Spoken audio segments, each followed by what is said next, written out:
Hey, welcome back to the Shot Clock. Today, we're going to be switching things up a little bit. I'm going to be your main host, and Nathan's going to be your co-host today. I'm going to ask him a few questions just about high school basketball and recent events that have happened. So, Nathan, how are you been doing today? Oh, pretty good. Just playing video games all day. Woke up about 11 a.m. Not my usual. Usually wake up at 8. Been making graphics for our Instagram, promoting it. Just trying out new things. How you been doing? I've been doing good. Thank you for asking. Jumping into our first topic, we have four-star senior Kenyon Martin Jr., straight out of high school. He played Sierra Canyon with LeBron James Jr., Zaire Wade, a few players we know, but he's declared for the 2020 NBA draft. His dad played in the NBA. He took the same route as him. He went straight from high school to the NBA. But we haven't seen this in a while, so how do you think this is going to play out for him in the long run? You mentioned he's coming straight out of high school, four-star athlete. His dad, formerly in the NBA. Kenyon Martin had a somewhat successful career. Came straight out of high school too, correct? Mm. So, I mean, you've got that. You've got his son coming straight out of high school. So you got to imagine his dad's been preparing him for this moment all his life, ever since he could pick up a ball, I guarantee it. But I think he'll probably go about mid to late first round because of his name. And also, he's a four-star athlete straight out of high school. But I think his age is going to mess him up. But I mean, if you put him in an era like if you put him in LeBron's 2003 draft, he probably would have gone about. He probably could have been like a late lottery pick, in my opinion. One because of the name and coming straight out of high school for four-star athlete.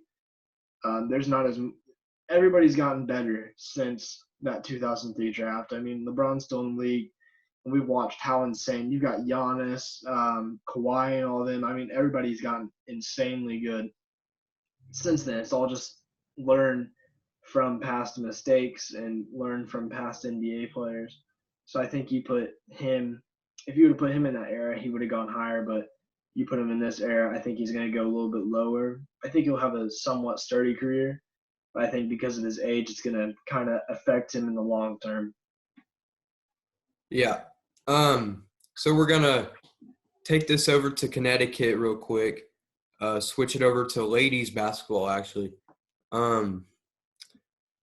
UConn always a top dog when it comes to ladies basketball. They're always up there. But they actually have a commit this year, coming next year in high school. Paige Buchers. She ended her high school career 62-0 all 4 years. How do you think she could help UConn to lead the team better this year? And how do you think she could potentially be in the WNBA? I don't think there's any doubt about it that she'll be in the WNBA, unless she has a terrible college career and she doesn't adapt to that well. I mean, obviously, your high school career depends on what conference you're in, the class you're in, and everything. But I mean, 62-0 in high school, that's outstanding. You got to imagine it's not just her, but a lot of it is probably her because she probably played a leadership role about once her late sophomore year hit, and that really encouraged that spark of her teammates, helping them get better. I do think she's going to help UConn out pretty well. I mean, UConn's a really good team as of now in college, and adding her onto the roster, that's more leadership added onto an already great team. So, and you mentioned WNBA. I, as of now, think there will be no doubt that she makes it into the WNBA. But I think if you put her in to, I think that she'll have a hard time adapting to it because of going to high school from college. It takes a couple games to adapt, but I don't think she'll have too hard of a time whenever she already has that mentality that I can do this. Yeah, I totally agree with you there, Nathan. I think that she's totally capable of being the top dog wherever she goes, and whichever team drafts her. after these next few years, they're definitely going to be the ones to watch. Okay, our next topic, we actually have two topics about this player. I almost guarantee that you've heard of him, Mikey Williams. Correct. Yes, I've heard of him. Mikey Williams, one of the top dogs in the 2023 graduate class. So, recent news, Mikey Williams has just been offered 2 D1 scholarships from UCLA and Texas Tech. Just being a freshman, not being developed, and not playing a lot in his high school career, how do you think this will affect his playing? You mentioned freshman year, already offered 2 D1 scholarships for UCLA, and what was the other college again? Texas Tech. Texas Tech. So both very elite teams in college have had incredible history in college. I think that's going to have a positive effect on him because he's going to look at it. He's going to be playing every game like, these teams want me. I got to perform or even outperform their expectations. But for a freshman be getting that offer, obviously he's a great player. We've known that ever since he was like 6th grade, I believe. And I think it's going to have a positive effect on his playing. Obviously, there's going to be some off games, some really good games, but I mean, that's just with every player you have. You watch the NBA, you got some off games, some really good games from multiple players. I mean, Anthony Davis one time had a 9-point game, not very solid game, but I mean, it's still, I mean, it's a part of the game. You got to learn and adapt, and I think this is going to have a positive effect on him because, I mean, you look at it, just imagine if you're a high school player and you're like, I just got these 2 D1 offers from UCLA and Texas Tech. I mean, I'd be excited. That would pump me up a little bit more. He's going into his sophomore year next year, correct? Yes, sir. So, I mean, he's already gone 1 year in high school, so he's adapted. He's going to come in next year. He's going to be even better knowing that he has those offers. We'll just have to wait and see how he performs and if he performs to those expectations. Mikey Williams has also been named the MaxPreps Freshman of the Year for the year of 2020. MaxPreps, they've been there for a while. They're probably number 1 in stats for high school. I know I could log into MaxPreps anytime and see anything that's going on with any high school sport. It's a great website. But to be named the MaxPreps Freshman of the Year out of every single freshman basketball player in the nation, do you think this will up his ego, or do you think he'll stay loyal to his team and keep being a leader? So Freshman of the Year by MaxPreps.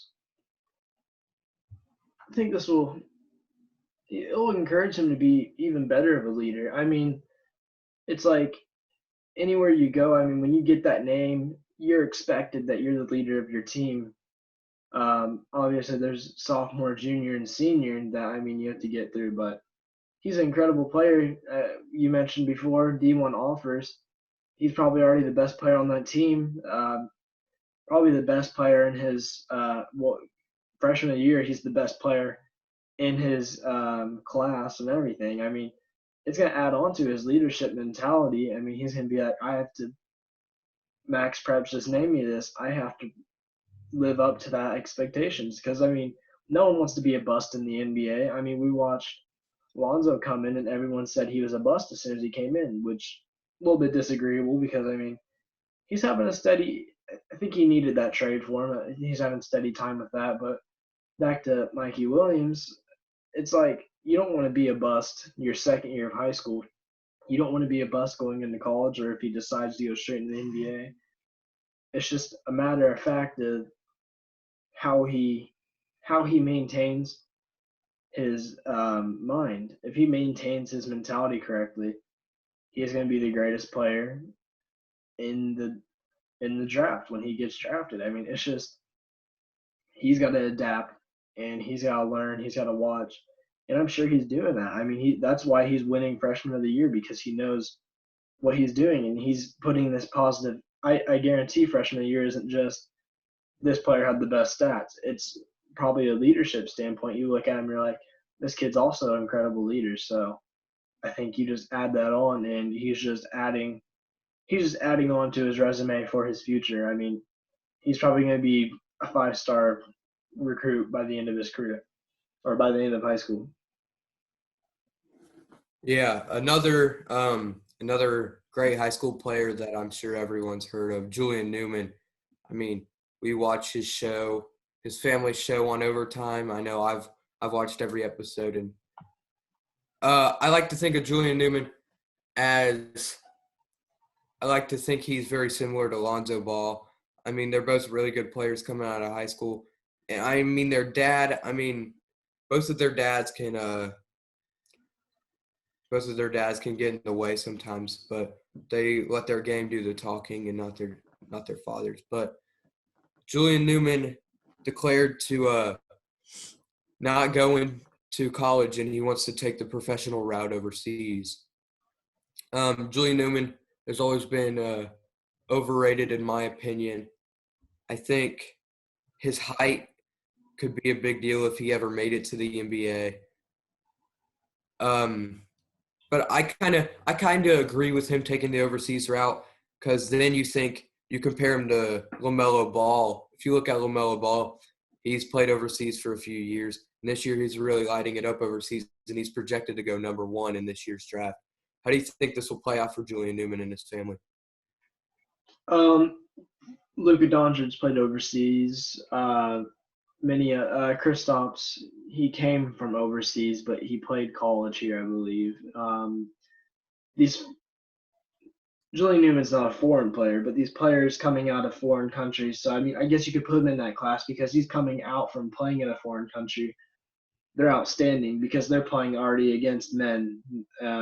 So, I mean, because when you're in high school, I mean, you've got variations of skinnier kids, bigger kids. I mean, it's just some kids are already full-grown 40-year-old men when they're junior year. I mean, we see many examples of that. But I mean, I think because of I think he's going to go high in the draft. He'll be a top 3 pick because of his name. His dad hypes him up. But I think it's going to be like the Lonzo situation. Like you mentioned, LaMelo going number 1. He's projected to go that. I've seen that. I don't think he will, though, because, I mean, you watch it, his dad just has a big mouth. I mean, you can't – I get you're trying to do what's best for your sons. You're building a brand for yourself. You're preparing them for the NBA. I just don't think that LaMelo will go number 1. I don't think Julian will go number 1, both because of their parents. Their parents, I mean, you look at LeVar and Magic Johnson, they had a falling out.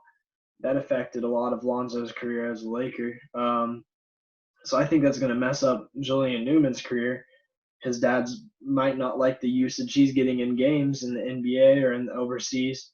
And these teams are going to look at it, and his stock is going to fall. They're going to be like, well, I mean, you're just digging a hole for your son. Let's just not let him play anymore. So. Yeah, you make a great point there. That's all we have for the high school aspect, but now we're going to move over to one fun fact I've never heard of, and I'm sure a lot of you haven't either. I read on ESPN the other day, former LSU assistant football coach actually offered Zion Williamson, plays for the New Orleans Pelicans, played at Duke. I'm sure you know of him. Everyone knows him. But yeah. The former LSU assistant football coach offered Zion Williamson a full ride to play tight end for their football program. LSU winning the national championship last year. If Zion Williamson was to accept this offer, do you think Zion would be able to make a name for himself in the NFL like he did in the NBA? No doubt about it.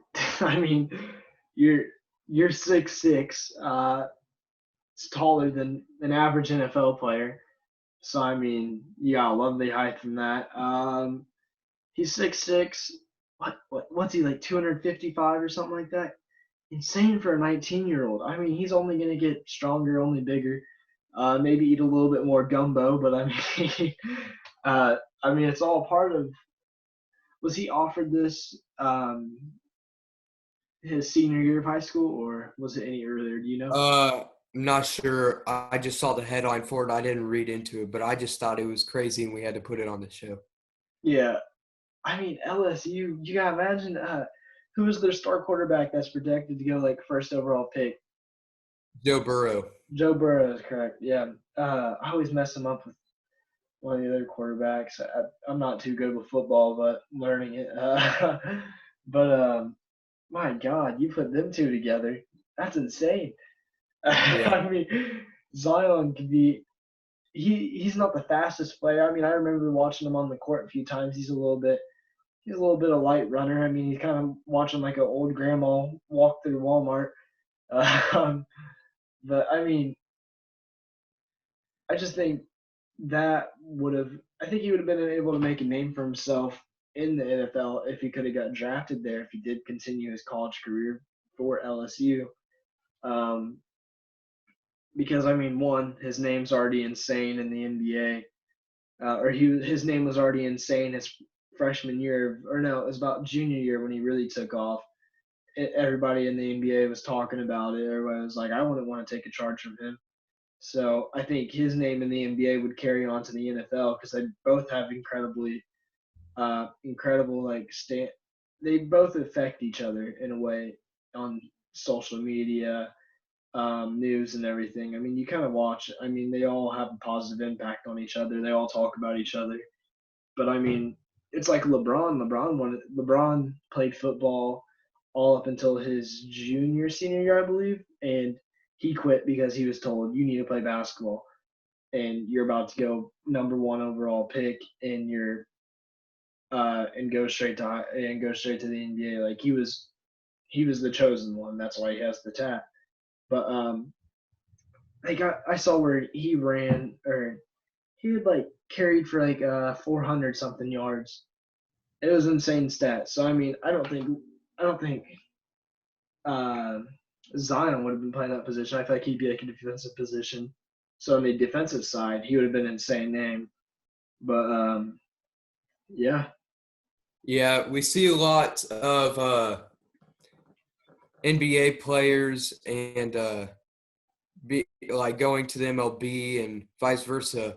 If you look at Michael Jordan, I mean, Michael Jordan played in the NBA and played in the minors for the MLB. And we also see a lot of NFL players also getting drafted into the MLB but turning down contracts to play in the NFL. But it's not likely for an NBA player to be both drafted into the NFL and the NBA, or they potentially could be. I know remember seeing a stat where Patrick Mahomes was like, yeah, Patrick Mahomes got drafted into the MLB and yeah, his dad. Did his dad play in the MLB? His dad, I believe, was a professional pitcher. Yeah. But yeah, I remember seeing.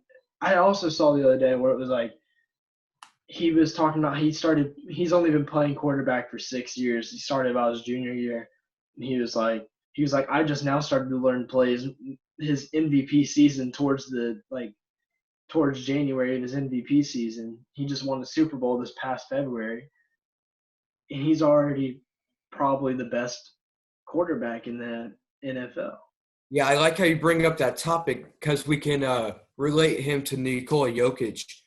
Nikola, obviously coming from overseas, but he didn't play basketball. He didn't start playing basketball until his junior year. It was his junior year. Oh my goodness. And just to think, after 2 years, you could play professionally at a young age overseas and then be drafted into the NBA, which I mean, everyone who plays basketball, their dreams obviously to be in the NBA. Yeah. But I know most of my friends have started playing basketball since a young age. I know I started playing since a young age before I quit. But just to think that you played for 2 years and you're one of the top players in the NBA. I mean, you lead your team every night. In Denver, he leads his team, and he was an all-star. I mean, that's incredible to me. He's a big boy too. I remember watching one of his has a lot to do with it. I think it was against the Bucks or Suns, one of those two. and he was like posting up, and he just like grabbed the ball, put it above his head, and did like the granny shot, like a granny shot above his head type thing. Made that. He's a hat trick. He's a really great player for only playing since junior year, and said to be, I believe he's the best center in the NBA. I don't think Joel is. I don't think Joel has. I mean, the Nuggets aren't as talked about as the 76ers are. I think the Nuggets should be more talked about. Third seed, I think the 76ers are 4th seed in the West or East. Nuggets are 3rd seed in an insanely good Western Conference. I had them at like 5th seed this season. You make a good point with Denver. I mean, I think they're one of the most underrated, probably the most underrated team in the NBA. You look at great players like Jamal Murray, Nikola Jokic, Gary Harris. I know Gary Harris went to high school in Indiana. I believe he has the all-time scoring record for Indiana high school basketball. And it's hard to pull that off, and it's hard to make it to the NBA. So, I mean, I give props to every NBA player there is. But, I mean, the Nuggets, you mentioned 3rd seed in the West, and nobody really talks about them. I think Denver as a sports city in general is just underrated. I mean, until Broncos came to Denver, they were underrated in the NFL. And, I mean, John Elway was probably the last time that everyone really liked the Broncos. And, I mean, you look at the Colorado Rockies, they're also underrated in the MLB as well. I honestly forgot they were even a team, to be honest. That's how bad it is. I think it's a lot of the media, though. You look at ESPN, and it's every single minute, it's who's better, LeBron or Michael Jordan? LeBron or Kawhi? Who's going to win in the final? Or who's going to win in the Western Conference? Cities like Miami, New York, Chicago, LA that everyone's focused on. Yeah. And you forget about these teams. I know, like, all these minor league teams are in Alabama, like Birmingham, Alabama and things. And I could probably name one minor league team. And just to think that everyone's just focused on the main populated 5 teams. Exactly. I can't imagine being a script writer. I remember when we wrote the script for our first episode we were going to do. That was like a studio show. I remember when I wrote the script, it's like you can't just talk about one player the whole time. But I mean, I can't. But you watch like ESPN, it's the whole episode on First Take, or on FS1, you watch Undisputed. It's the whole episode centered around LeBron, Patrick Mahomes, and like honestly, that's about it. That's all I can think of with it. It's LeBron, Kawhi, Patrick Mahomes on FS1. First Take, it's LeBron, Michael Jordan. Every now and then, or more often, it's Kawhi, and then every now and then it's like Luka or Trae Young. But that's only like a third of the time. I think these young players need to be talked about. LeBron's had his publicity. He's a great player, one of my favorite player in the NBA. He's had his publicity. I think you need to give more light to these young players, because what are you going to do once he's gone?